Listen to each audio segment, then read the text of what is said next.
Good evening, Milton. Good evening, Doctor. Still trying to save lives? I have some good news, Milton. What? The epidemic's over? I retrieved your wallet, with all the money and a certain picture. Well, yeah, Pippa Hawkins is my girl. So what? Is it the difference of skin colour that bothers you? Not at all, Milton. Good. Please, take this money anyway. To remind you to keep your mouth shut. Not everybody is as broad-minded as you, Dr. Reed.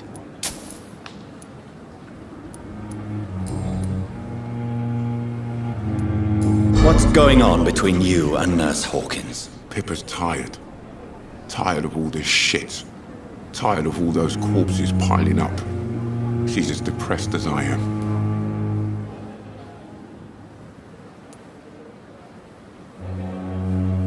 During the war, I witnessed a few couples, just like you, come together in difficult circumstances. It can be very damaging. Maybe you're right. But we support each other. And that's all that matters. You do realize you could both get fired. Hospital staff are not meant to have intimate relationships with one another. Come on, Dr. Reed. Do you know how many rules are broken in this hospital every day just to keep it running? There's nothing wrong with what we're doing.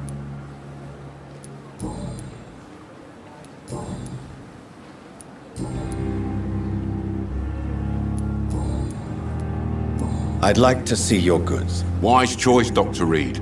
A reliable gun is what everybody needs these days.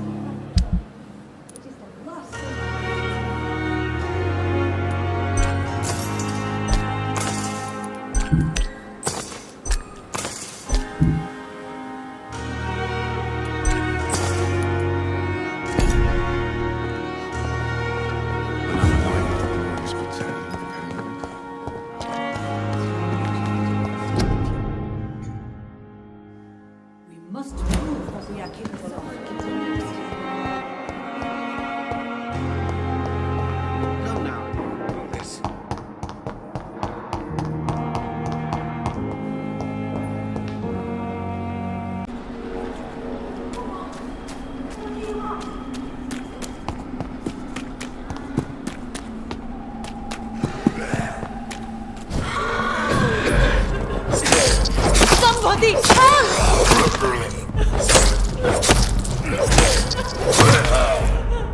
Who are you? What do you want?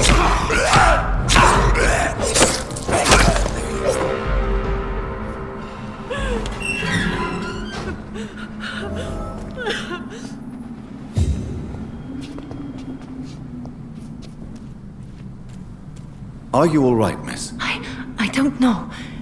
Who were those people? They wanted to kill me. Why? They've lost their minds in the epidemic. They won't come back for now. You seem to know a lot about them, sir. I'm Dr. Jonathan Reed. I'm investigating this disease. I am Xiaoxun. Thank you so much for helping me, Mr. Reed. I must go to the cemetery now. Goodbye.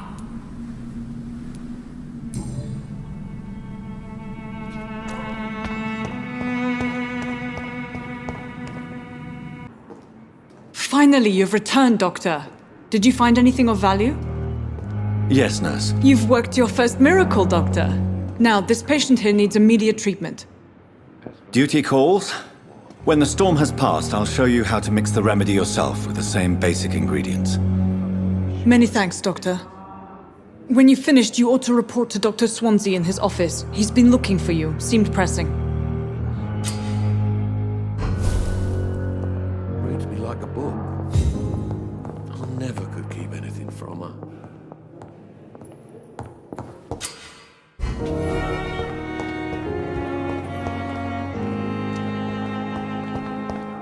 I wonder what your last thoughts would be, sir. Fear and disgust on every street corner. The daily routine. Please, Jonathan, come in. Fascinating, is it not? In the last decade, so many mysteries have been brought to light with our microscopes. The human body, biology's penultimate frontier. The more we explore its boundaries, the less we're able to trace a clear line between life and death. You, my friend, have a foot in both countries.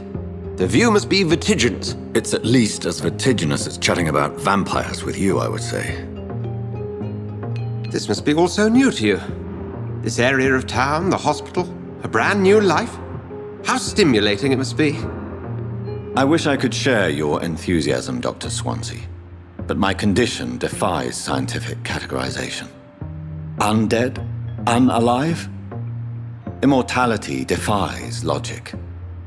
I cannot express my thrill at this serendipitous turn of events. The world's most eminent specialist in blood transfusions, a vampire. One might say a gift from heaven.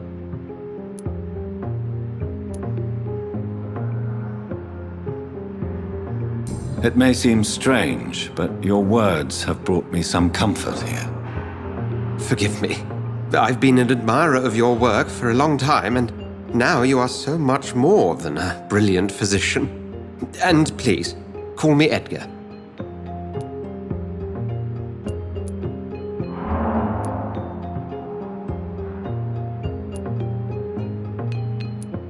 I'm not some doe-eyed student, Edgar. I understand we both have something to gain from this relationship. Very well. I have a task for you, Jonathan. Something that will require all your newfound skills. Please, go on. The Pembroke only survives through the generosity of our benefactors. Unfortunately, our main donor has found herself in a bit of a bind. Now, if you could help her out... A spokesman or politician is what you need. That's not my calling. And until I come to understand what has happened to me, I require discretion. Discretion is in order, Jonathan. Lady Ashbury has recently received rather indelicate correspondence that, if revealed, would jeopardize her position. And you would like me to eradicate this threat? By the stole, of course not. I would just like you to pay her a visit. Her ladyship is certainly near the tents outside, tending the sick. You can't miss her. Look for someone impossibly delicate. Accepted. I'll see what kind of trouble Lady Ashbury is in. The flu took my dear wife, Emily. I take comfort knowing we'll soon be together again. Mr. Rainfield, that's no way to talk. You're in good hands here, and we'll be up again soon enough.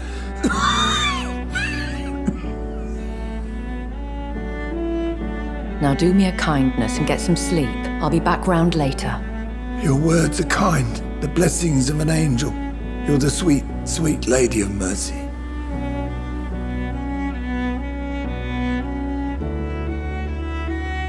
Good evening, Dr. Reed. It's a pleasure to see you again. You seem surprised. Dr. Swansea has brought me up to speed concerning your recent appointment to Pembroke Hospital. You're a the lady who saved me that night, before vanishing into thin air. I remember you from the pub with Dr. Swansea. Indeed. Allow me to introduce myself formally this time. My name is Lady Ashbury. I remember you well, in spite of the brevity of our encounter.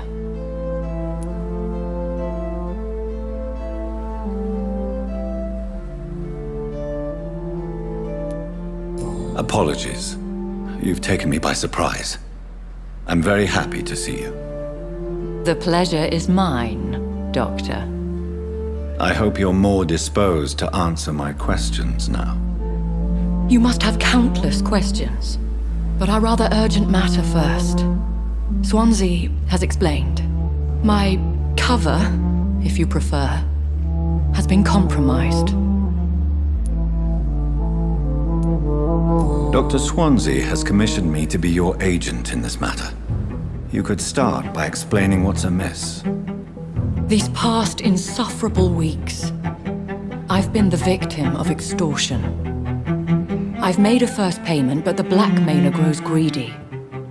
I must refuse his most recent demands. Please continue. Every detail is essential. I'm your man. My embarrassment in this matter is eclipsed only by my shame at having put the hospital at risk. The threat from our anonymous scoundrel is clear. A list of dates. My visits coinciding with the dates of suspicious patient deaths due to massive blood loss. I'll take care of it. Do you know where I should start? If that was the case, I'd settle the matter myself. You could talk to our local gossip, Harriet Jones. Not a pin drops here without her hearing about it. I'll meet that woman now. My life, as others know, is in your hands, Dr. Reed. I'm sure of your discretion, but I do fear your powers of persuasion will be put to the test. When this is resolved, I'll be your obligé. I'll answer all questions in regards of your condition.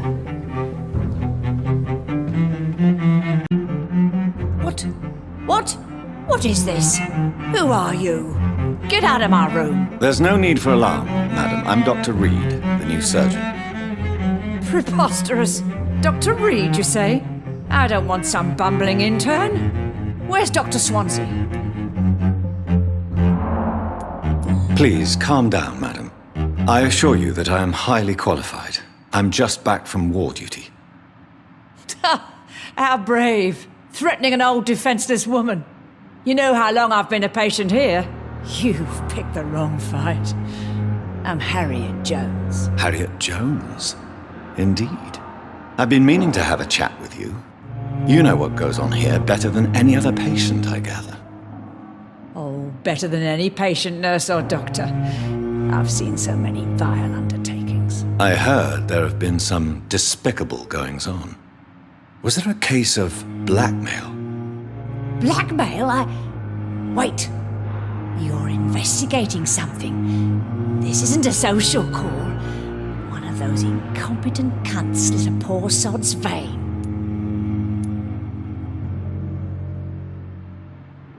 I assure you, madam, this is not an investigation into a possible medical error.